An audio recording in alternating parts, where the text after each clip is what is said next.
Hey everyone, it's been a pretty gloomy week here in New Hampshire with all the rain and thunder and lightning. So I do love a good storm, and it has inspired me to do a wreath that's a little bit on the dark and stormy side tonight. So I am going to be using these dark blue hydrangeas, these kind of navy purple thistles.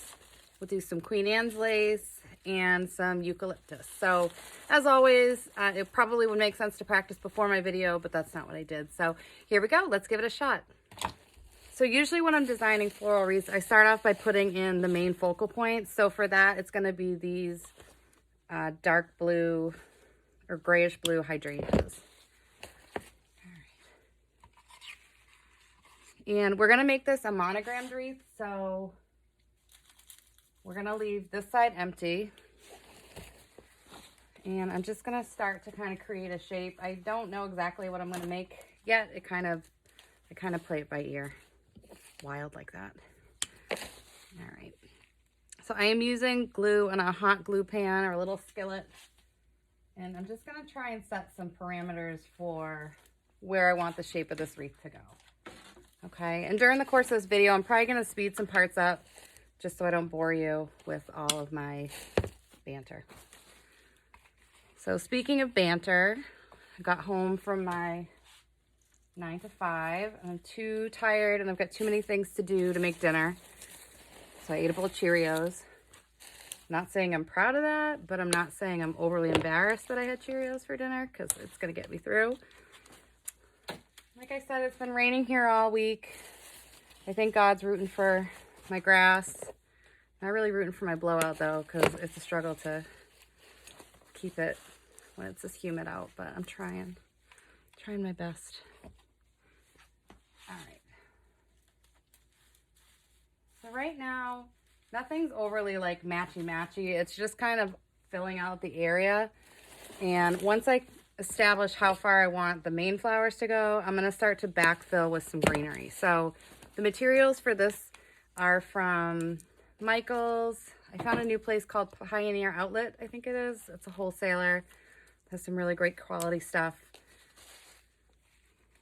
So let's see.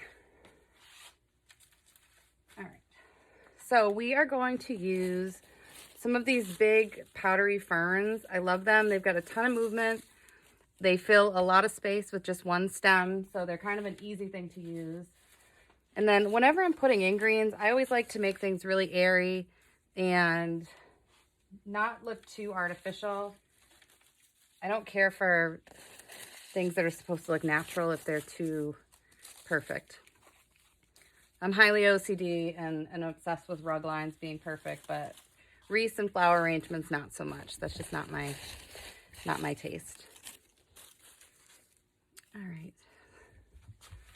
So you can see here that I'm kind of figuring out how far I want it to go and what shape. So we're going to kind of build it out from there and find a balance.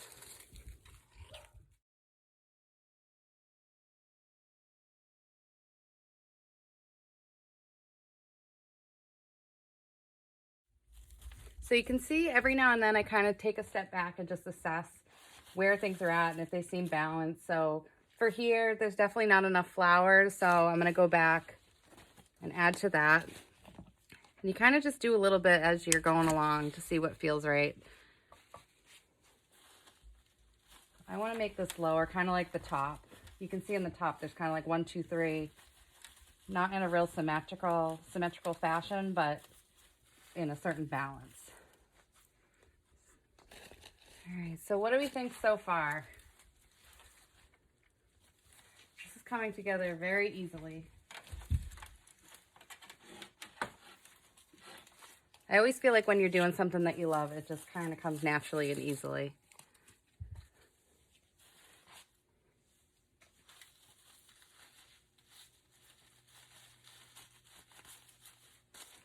All right, and again, if I'm going to balance out the texture, right now I've only put these in the middle, so I want to have a little bit on each part of the wreath that's holding the flowers.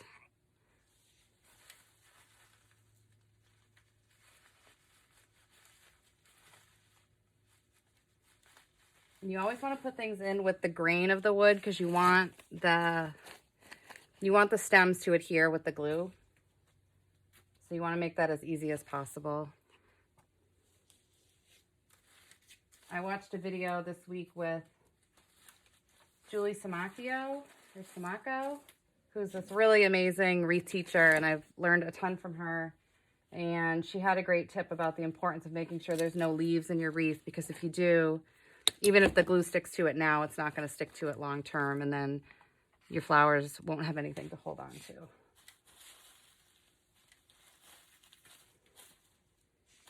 All right, so I feel like we need something here.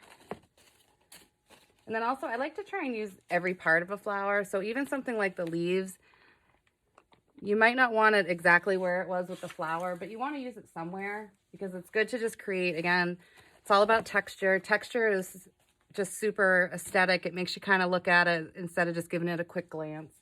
You don't want anything that's just so one-dimensional. It doesn't kind of like get you thinking a little bit when you look at it. All right, now we're going to go through with these thistles that, again, very dark, very stormy. I know, scary. And these are going to add some depth to our wreath.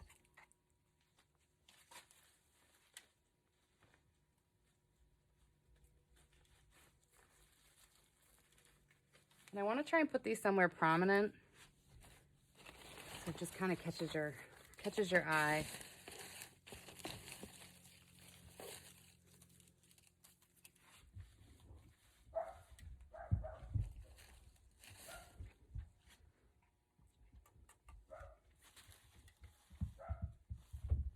Even though I do know how to edit a little bit, I'm sure you're looking at my forehead for half of this, so I apologize. I'm definitely a work in progress.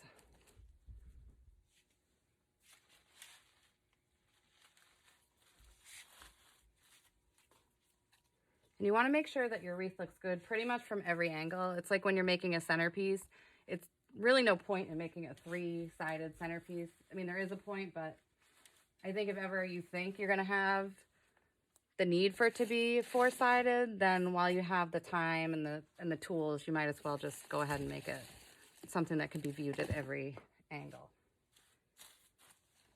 All right, so the last thing I have, which I'm a little unsure of, is I have these dark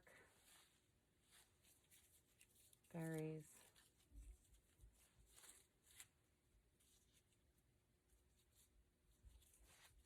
But these leaves are like felt, and I don't think that's going to do well outside. So I'm going to cut the leaves off of it. We'll just keep the part that we want. Okay.